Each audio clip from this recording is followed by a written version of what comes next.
പുതിയ നാഴികക്കല്ല് നാസയുടെ വോയേജർ 1 പേടകം ഭൂമിയിൽ നിന്ന് 25 ബില്യൺ കിലോമീറ്റർ പിന്നിട്ടു. ഭൂമിയിൽ നിന്നുള്ള സിഗ്നലുകൾ ഇപ്പോൾ വോയേജർ 1-ൽ എത്താൻ 23 മണിക്കൂറും 9 മിനിറ്റും എടുക്കുന്നു. പ്രതികരണത്തിന് അതേ ദൈർഘ്യം ആവശ്യമാണ്.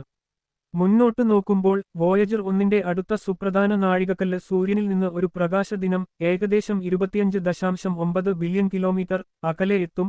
ഇത് 2027 ജനുവരിയിൽ പ്രതീക്ഷിക്കുന്നു, അതിന്റെ വിക്ഷേപണത്തിന്റെ 50-ാം വാർഷികത്തോടനുബന്ധിച്ച്.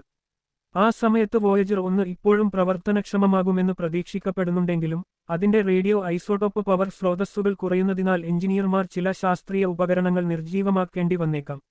വളരെ ദൂരമുണ്ടെങ്കിലും ഈ നേട്ടങ്ങൾ വോയേജർ 1-ന്റെ അവിശ്വസനീയമായ യാത്രയെ എടുത്തുകാണിക്കുന്നു. ഈ സന്ദർഭത്തിൽ നമ്മുടെ സൗരയൂഥത്തോട് ഏറ്റവും അടുത്തുള്ള നക്ഷത്രമായ പ്രോക്സിമ സെന്റോറി ഏകദേശം 4.24 പ്രകാശവർഷം അകലെയാണ്. അതായത് വോയേജർ 1 അതിന്റെ നിലവിലെ വേഗതയിൽ എത്താൻ ഏകദേശം 74,000 വർഷങ്ങൾ എടുക്കും.